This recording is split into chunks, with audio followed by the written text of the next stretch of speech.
Hi friends, how are you? And I hope all will be well with you. Uh, Today's video lecture I am going to discuss about uh, last part of parts of speech, that means conjunction. Here you are watching just now. तो आज के इस video lecture में हम पढ़ने वाले हैं conjunction के बारे में कि कंजंक्शन क्या होता है। और friends, Hindi meaning of conjunction संयोजक, जिसको संयोजक के रूप में जोड़ा जाता है, संयोजक के रूप में जाना जाता है। संयोजक जो होता है वो जोड़ने का काम करता है।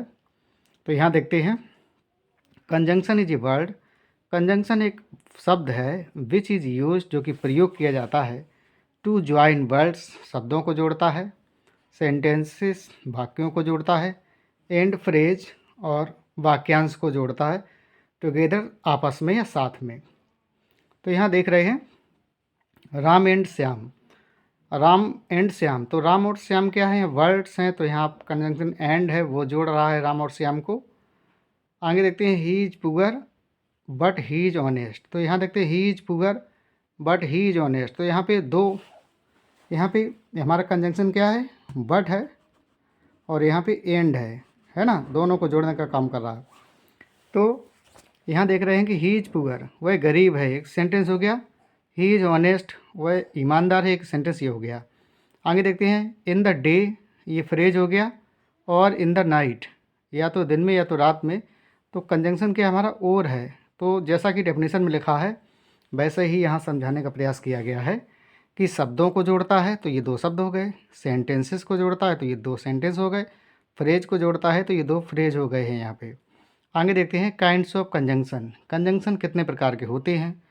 तो कंजंक्शन दो प्रकार के होते हैं, कोऑर्डिनेट कंजंक्शन और सबऑर्डिनेट कंजंक्शन। तो फ्रेंड्स, ये प्राइमरी नॉलेज है, इसके बाद हम सरल से कठिन की ओर चलेंगे।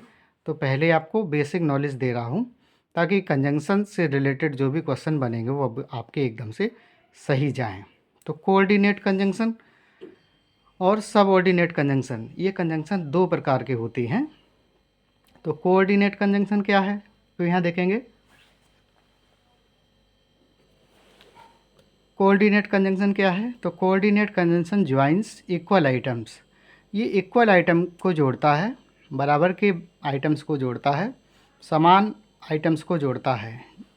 कोऑर्डिनेट कंजंक्शन कौन है, एंड, बट, और, for, yet, also, still, as well as, either, neither, etcetera. तो ये हमारे कोऑर्डिनेट कंजंक्शन हैं।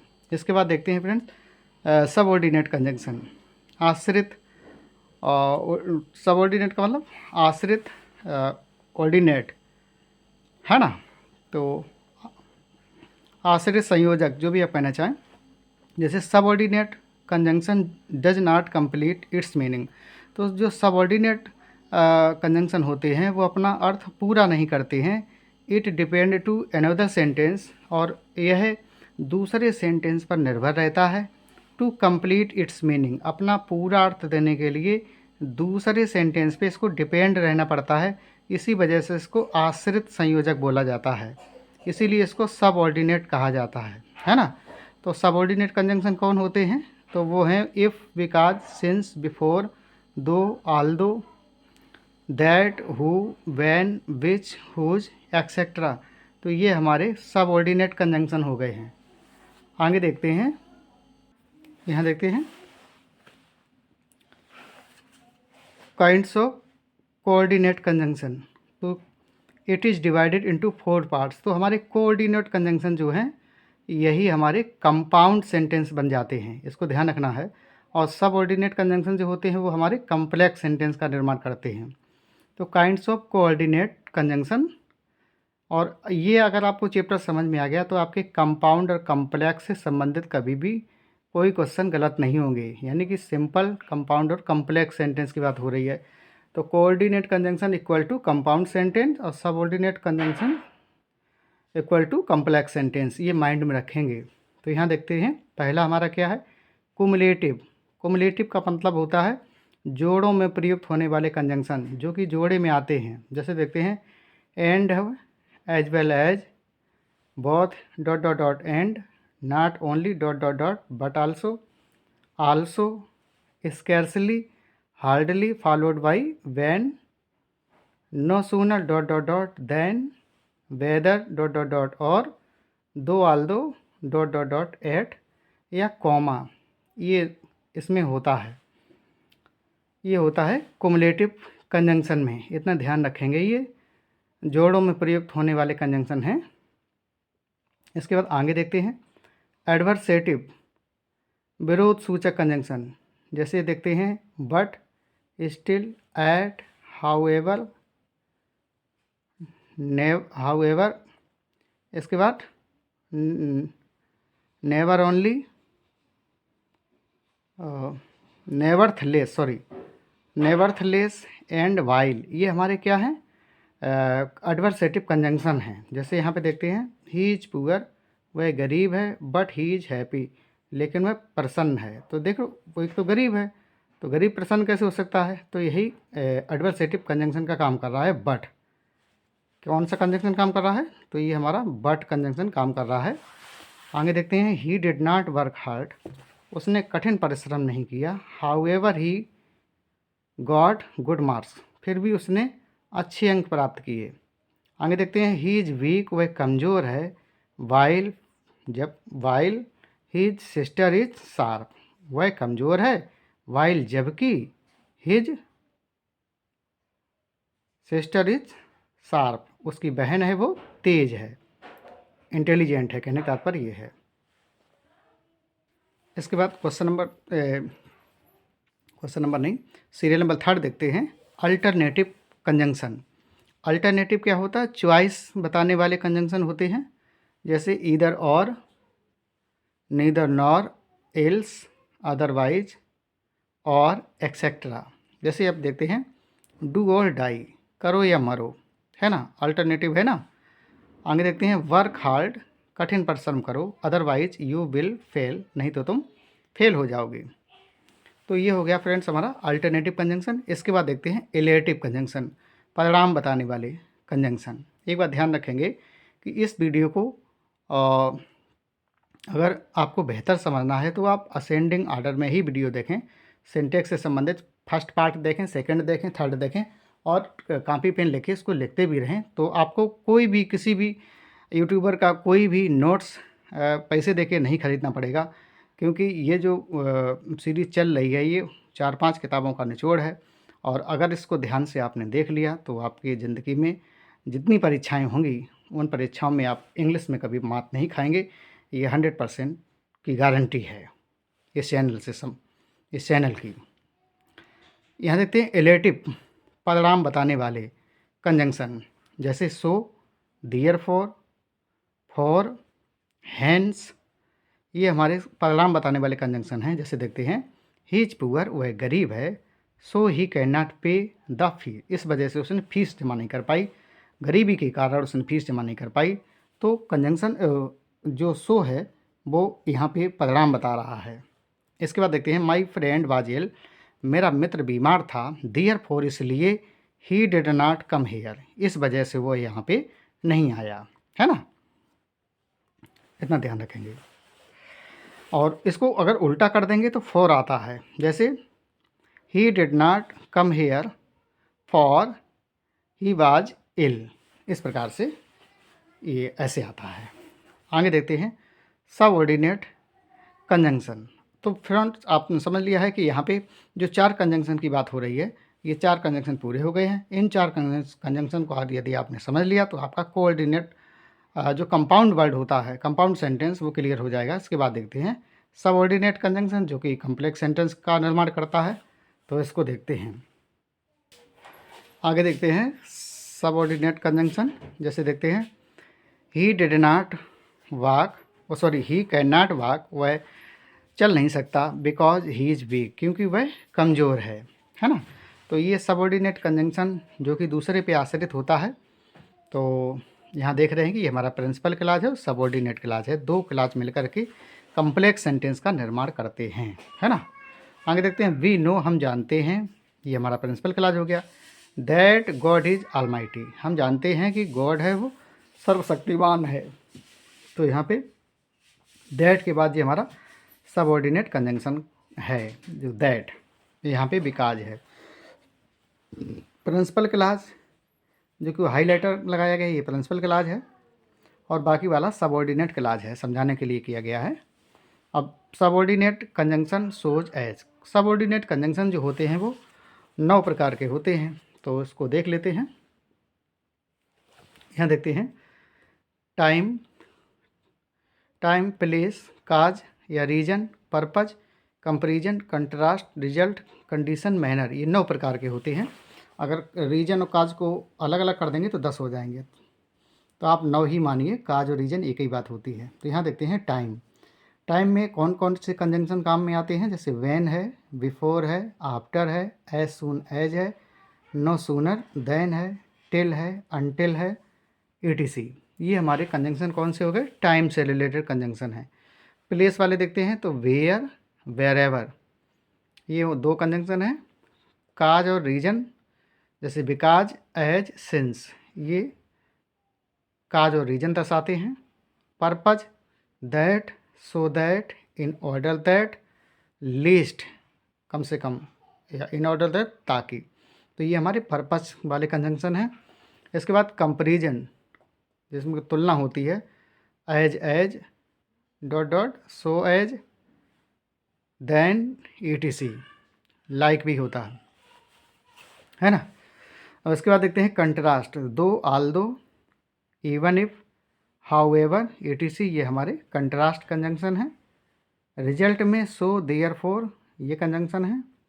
कंडीशन में इफ़, अनलेस, इनकेज, माने अगर ऐसा हो जाए तो इफ़, अनलेस, इनकेज, और मैनर में as, as if, as far as, so far as, ये हमारे कंजंक्शन से रिलेटेड कुछ पॉइंट्स थे जिनको बेसिक नॉलेज के तौर पे विद्यार्थी को जानना आवश्यक है। अब इसके आगे से रूल देखते हैं। इसके बाद आगे देखते हैं, ये रूल्स ऑफ कंजंक्शन है, सिंटैक्स ऑफ कंजंक्शन, इसमें रूल फर्स्ट देखेंगे। और इससे पहले जो नॉलेज दी गई है वो सब प्राइमरी नॉलेज है, वो पहले समझें, इसके बाद इन रूल को समझें आप।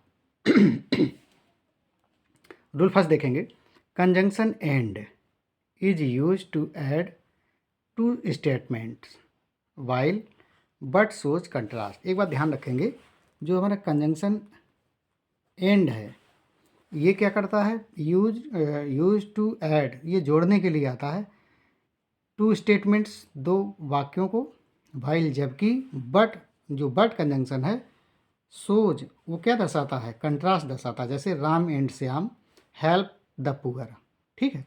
तो यहाँ पे इसको जोड़ रहा है, स्टेटमेंट को जोड़ रहा है, जैसे your brother came here and met me, तो यहाँ पे देखते हैं तुम्हारा भाई यहाँ आया और मुझसे मिला।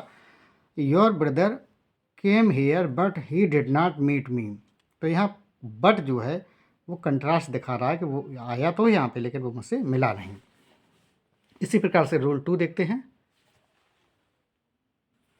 रूल 2 क्या है, कंजंक्शन बोथ टैक्स एंड, ये जोड़ों में प्रयुक्त होता है, both and, after it, not as, तो both followed by and, not as,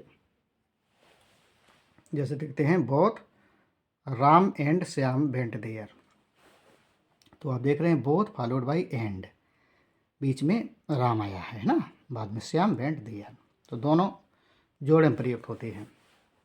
आगे देखते हैं, both and is use to show positive sense, जैसे बोथ और एंड जो है वो पॉजिटिव सेंस दर्शाते हैं। इन नेगेटिव सेंटेंस या negative sense neither nor is used, neither nor का प्रयोग होता है, जैसे neither Ram nor Shyam went there, ना तो राम और ना श्याम वहाँ गया, ठीक है। नेगेटिव सेंटेंस के लिए both dot dot dot and, और नेगेटिव सेंटेंस के लिए नीदर नॉर का प्रयोग होता है। रूल 3 देखते हैं, एंड इज यूज्ड, एंड को जोड़ा जाता है, टू ज्वाइन या एड बट और सोज वन टू और मोर सेंसेस, और का प्रयोग टू और मोर सेंसेस में होता है, जैसे देखते हैं, आई वांट अ बुक, मैं किताब चाहता हूँ, और अ पेन, अथवा एक पेन चाहता हूँ, आगे देखते हैं, pen and pencil is necessary, है ना। तो और का मतलब अथवा, दो में से एक, और एंड का मतलब जानते ही हैं कि किसको जोड़ता है, तो सेंटेंस या स्टेटमेंट को जोड़ता है, शब्द को जोड़ता है, ऊपर बता दिया गया है।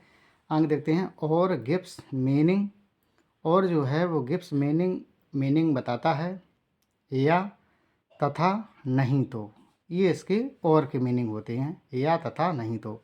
जैसे मैक हैस्ट, जल्दी करो, और नहीं तो यू विल बी लेट, नहीं तो तुम लेट हो जाओगे, है ना। तो यहाँ पे कंजंक्शन जो और है इसके 3 मीनिंग हैं, या तथा नहीं तो।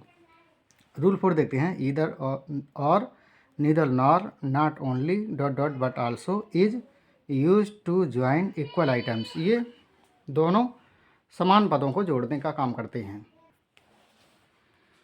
Keshav was not only A policeman but also a doctor, तो वो पुलिसमैन ही नहीं बल्कि एक डॉक्टर भी है, not only but also. Neither the teacher, ना तो टीचर, नॉट द स्टूडेंट, और ना विद्यार्थी वर प्रेजेंट, मतलब ना टीचर प्रेजेंट थे ना विद्यार्थी प्रेजेंट थे, है ना। आगे देखते हैं, ईदर यू, या तो तुम, और योर ब्रदर, या तुम्हारा भाई, मस्ट गो दियर, या तो तुम्हें या तुम्हारे भाई को वहाँ अवश्य जाना चाहिए, ये इसके अर्थ है यहाँ पे। तो यहाँ पे क्या है, नीदर और डॉट डॉट डॉट नार, और ईदर डॉट डॉट डॉट और, ये इनका जोड़ा होता है, जोड़ में प्रयुक्त होते हैं।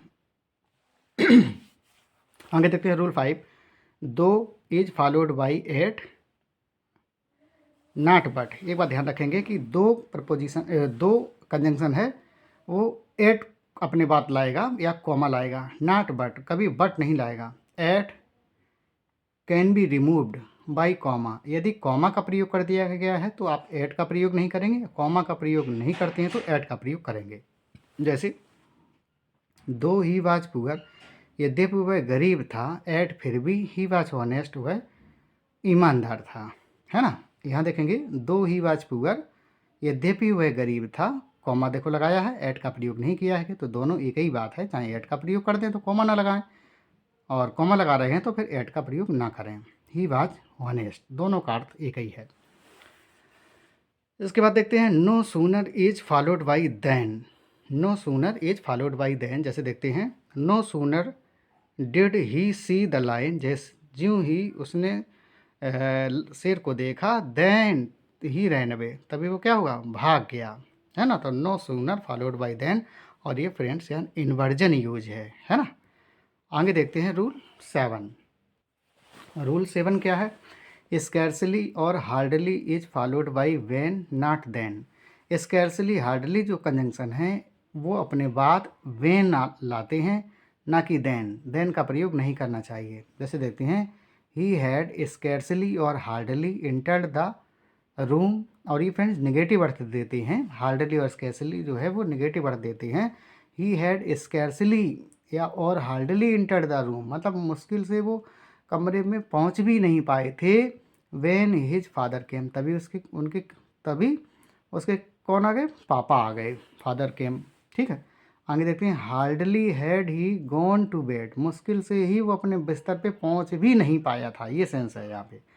वेन, तभी, a thief broke into the house, तभी चोर ने ब्रोक इनटू, सेंध लगा दिया, द हाउस, घर में, है ना। तो ये प्रयोग हो गया। इसके बाद देखते हैं, रूल 8, सच या same is followed by as. हमेशा याद रखें कि सच और सेम का प्रयोग जब होगा तो वो कंजंक्शन एज के साथ जोड़े में प्रयुक्त होता है। जैसे देखते हैं, I have such a book, I have such a book as you can not find else anywhere. कहने का तात्पर्य क्या है, एल्स वेयर मतलब आई हैव सच ए बुक, मेरे पास एक ऐसी किताब है, एज जिसको यू कैन नॉट फाइंड, तुम नहीं पा सकते, एल्स वेयर इसके अलावा। आगे देखते हैं, द सेम थिंग, मतलब same thing as I notice in the fair, माने कि सेम माने समान चीज़ों को मेले में देखा, समान वस्तुओं को मैंने मेले में। इसके बाद रूल 9 देखेंगे, that is not used before interrogative words, कभी इंट्रोगेटिव वर्ड से पहले या इंट्रोगेटिव कंजंक्शन से पहले दैट का प्रयोग नहीं करते हैं। जैसे यहाँ देखते हैं, आई आस्क्ड हिम, मैंने उससे पूछा, that why he was late, तो दैट भी लगा दिया, वाई भी लिखा है, तो दो दो एक साथ प्रयोग नहीं होंगे तो गलत हो जाएगा। आंसर क्या बनेगा, I asked him why he was late, ये वाला सही हो जाएगा। आगे देखते हैं, unless and until give negative meaning, so not should not be use. Unless और अनटिल जो हैं ये नेगेटिव अर्थ देते हैं, एक ये वाला हो गया है और एक ये वाला हो गया है, दोनों अर्थ नेगेटिव अर्थ देते हैं। जैसे देखते हैं, अनलेस सोज कंडीशन, अनलेस जो है कंडीशन दर्शाता है, वाइल जबकि, अनटिल टाइम, जबकि अनटिल है वो समय दर्शाता है, अनलेस कंडीशन दर्शाता है, इतना ध्यान रखना है। जैसे ही कैन नॉट सक्सीड, वह सफल नहीं हो सकता, अनलेस ही वर्क्स हार्ड, यदि वो कठिन परिश्रम नहीं करता है तो वो पास नहीं हो सकता है, सफल नहीं हो सकता है, कंडीशन लग गई है यहाँ पे। अगर हार्ड वर्क नहीं करता है तो वो पास नहीं हो सकता है। आगे देखते हैं, वेट हियर, यहाँ इंतज़ार करिए, अनटिल आई कम, जब तक कि मैं आ न जाऊँ। तो ये हो गया समय, अनटिल जो है समय बता रहा है कि जब तक मैं ना आ जाऊँ तब तक यहीं बैठे रहो, अनलेस कंडीशन बता रहा है। इसके बाद देखते हैं rule 11, where, if, when, whether, though is used, जिनका प्रयोग किया जाता है, that should not be used, तो दैट का प्रयोग नहीं होना चाहिए। जैसे देखते हैं, आई डाउट, मुझे संदेह है, वेदर, इफ़, या तो वेदर या ए का प्रयोग करें, ही विल पास, हैं। आगे देखते हैं, Monu asked Sonu, Monu asked Sonu if he would go with him, तो इस प्रकार से इसका प्रयोग करना है। रूल 12 देखते हैं, after when and if, after when, when के and if then is not used, when हो या इफ हो, इनके बाद देन का प्रयोग नहीं होता है, ओनली कॉमा इज इनफ, केवल कॉमा ही पर्याप्त है। जैसे देखते हैं, when I by these things I will give you one of them, when I by, जब मैं खरीदूंगा या खरीदता हूँ, दीज थिंग्स, इन चीज़ों को, आई विल, मैं तुम्हें दूंगा, present indefinite followed by future indefinite होता है तो वही रूल फॉलो हो रहा है। I will give you one of them, तो मैं उन चीज़ों में से एक चीज़ तुम्हें दूंगा, है ना। आगे देखते हैं, इफ़ आई गो देयर, यदि मैं वहाँ जाता हूँ, आई विल कॉल यू, तो मैं तुम्हें बुलाऊंगा। आगे देखते हैं, lest is followed by should without not, तो लेस्ट का प्रयोग जहाँ पर भी होगा तो वहाँ शुड उसके साथ जरूर होगा, विदाउट नॉट। लेस्ट का मतलब ही होता है कहीं ऐसा ना हो कि, तो ये अपने आप में निगेटिव अर्थ देता है, नॉट की ज़रूरत नहीं होती है। जैसे देखते हैं, वॉक स्लोली, धीरे चलो, लेस्ट, कहीं ऐसा ना हो, यू शुड फॉल, कि तुम गिर जाओ, है ना। इसके बाद देखते हैं रूल 14, यहाँ देखते हैं रूल 14 क्या है कि regard, describe, represent, mention, definite, treat, these are the verbs which take as, ये कुछ ऐसी क्रियाएं हैं जो अपने बाद एज कंजंक्शन को लाती हैं। जैसे देखते हैं, you ought to have regarded him as your guardian, you ought to have, तुमको, ऑट टू जो आता है जो मॉडल ऑक्सिलरी है, यहाँ पे ये नैतिक कर्तव्य के बारे में बताता है, you ought to have regarded him, तुम्हें उसको मानना ही चाहिए, सम्मान देना चाहिए, हिम उसे, एज योर गार्जियन, अपने अभिभावक की भांति ही। तो आप देखते हैं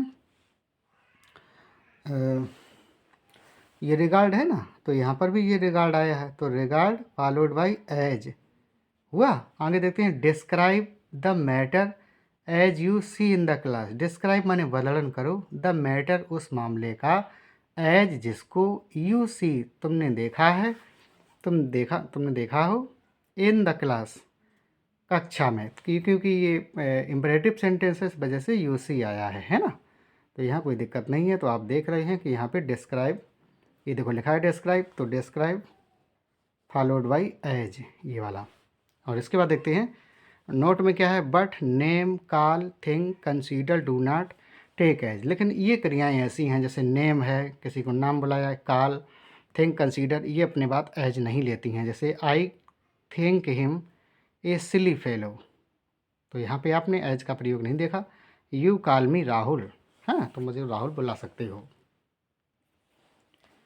इसके बाद फ्रेंड्स देखते हैं एज इफ़ और as though gives the meaning suppose.